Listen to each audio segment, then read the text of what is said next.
Good day everyone. I'm Rana May Serdan taking up Bachelor Secondary Education, major in English. So my topic for today is all about sampling design. Sample design. A sample design is a definite plan for obtaining a sample from a given population. It refers to the technique or the procedure the researcher would adopt in selecting items for the sample.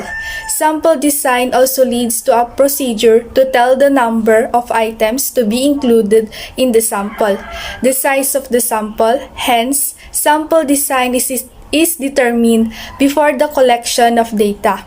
Among various types of sample design technique, the researcher should choose the samples which are reliable and appropriate for his research study. So what is sample design in research methodology? A sample design is made up of two elements.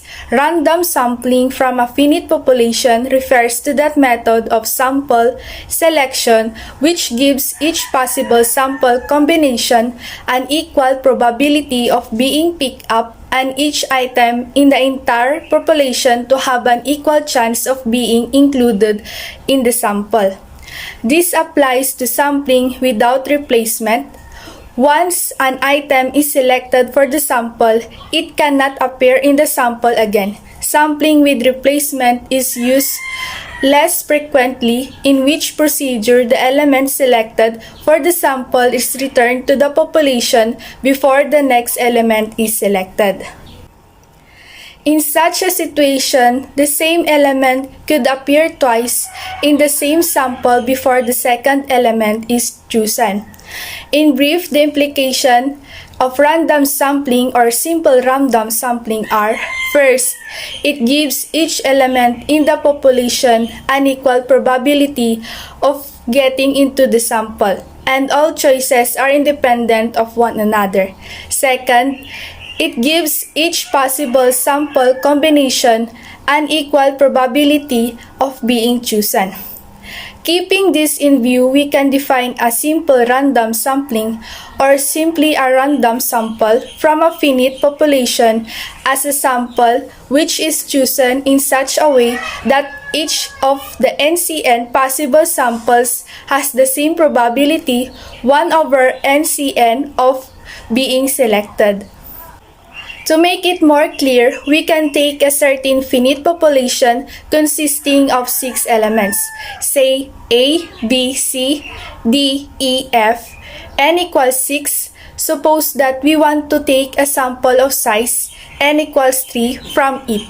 Then, there are 6 C3 equals 20 possible distinct samples of the required size, and they consist of the elements ABC, ABD, ABE, ABF, ACD, ACE, ACF, ADE, ADF, AEF, BCD, BCE, BCF, BDE, BDF, BEF, CDE, CDF, CEF, and DEF.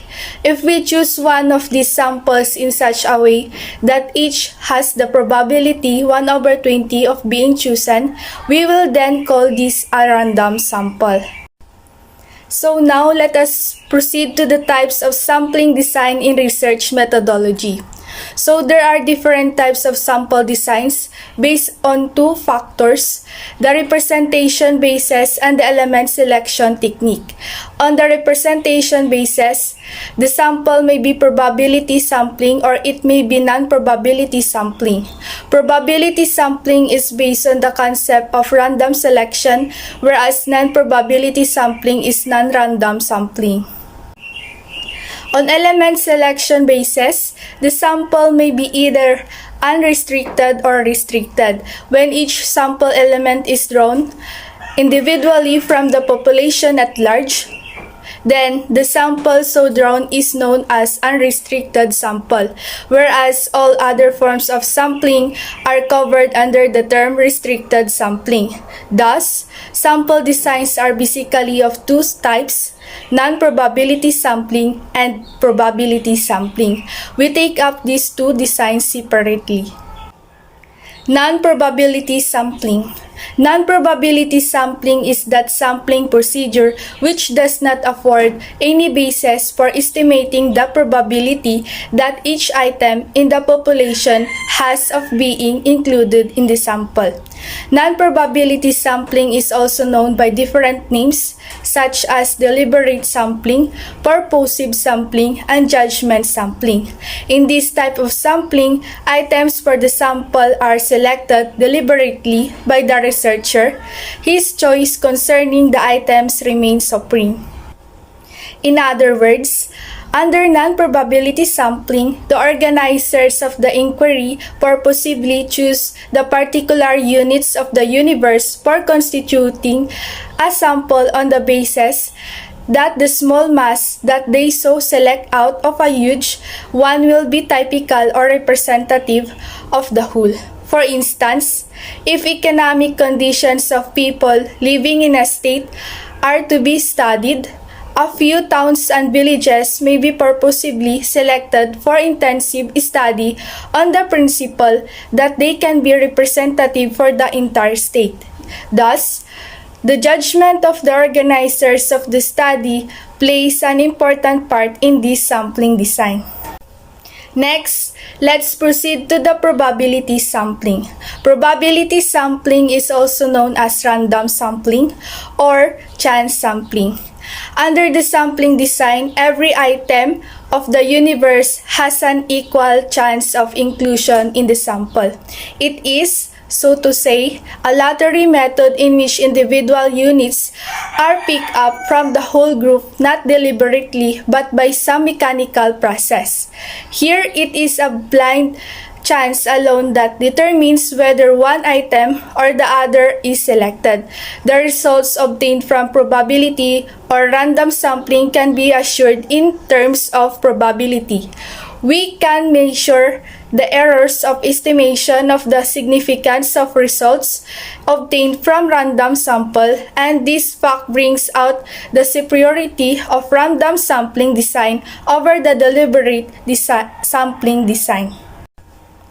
Random sampling ensures the law of statistical regularity, which states that if on an average the sample chosen is a random one, the sample will have the same composition and characteristics as the universe. This is the reason why random sampling is considered as the best technique of selecting a representative sample. In such a design, personal element has a great chance of entering into the selection of the sample. The investigator may select a sample which shall yield results favorable to his point of view, and if that happens, the entire inquiry may get vacated. Thus, there is always the danger of bias entering into this type of sampling technique. Quota sampling is also an example of non-probability sampling. Under quota sampling, the interviewers are simply given quotas to be filled from the different strata, with some restrictions on how they are to be filled. In other words, the actual selection of the items for the sample is left to the interviewer's discretion. This type of sampling is very convenient and is relatively inexpensive, but the samples are so selected certainly do not possess the characteristic of random samples. Quota samples are essentially judgment samples, and references drawn on their basis are not amenable to statistical treatment in a formal way. So next, let's proceed to the steps in sample design. So there are various steps which the researcher should follow. So these are, first, types of universe. In the first step, the researcher should clarify and should be expert in the study of universe. The universe may be finite, number of items are known, or infinite, numbers of items are not known. Second, sampling unit. A decision has to be taken concerning a sampling unit before selecting a sample. Sampling unit may be a geographical one such as state, district, village, or construction unit such as house, flat, or it may be a social unit such as family, club, school, or it may be an individual. So next, source list. Source list is known as sampling frame from which sample is to be drawn. It consists the names of all items of a universe. Such a list would be comprehensive, correct, reliable, and appropriate, and the source list should be a representative of the population. So next is the size of sample. Size of sample refers to the number of items to be selected from the universe to constitute a sample. Selection of sample size is headache to the researcher. The size should not be too large or too small, rather it should be optimum. An optimum sample is one which fulfills the requirements of efficiency, representativeness, reliability, and flexibility. The parameters of interest in a research study must be kept in view while deciding the size of the sample. Cost factor, budgetary conditions should also be taken into consideration. So lastly is the sampling procedure, wherein in the final step of the sample design, a researcher must decide the type of the sample she or he will be used. She or he must decide about the techniques to be used in selecting the items for the sample. So now let's proceed to the characteristic of a good sample design. The characteristic of a good sample design as follow. Number 1, sample design must result in a truly representative sample. Number 2, sample design must be such which result in a small sampling error. Number 3, sampling design must be viable in the context of funds available for the research study. Number 4, sample design must be such that systematic bias can be controlled in a better way. And lastly, sample should be such that the results of the sample study can be applied in general for the universe with a reasonable level of confidence. So in conclusion, good sampling results in giving excellent results to the researchers as the amount of data collected is very vast. So you must use the most relevant sampling method for this task. There are chances of having common sampling errors. It may happen that your sample is not reflecting the features of your population. Chances of having systematic errors occurs when you find the difference in the results from the sample and the population. We sample primarily to facilitate data collection that we use for research analysis, particularly when the population being studied is larger.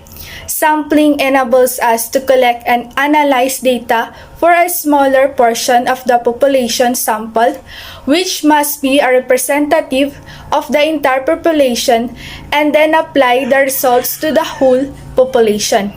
Sampling permits us to draw conclusions about very complex situations.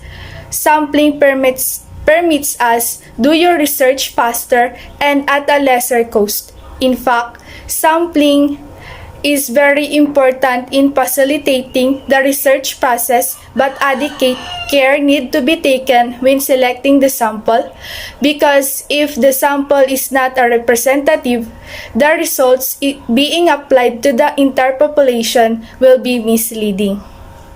So that's all for today. Hope you learned something. Thank you for watching.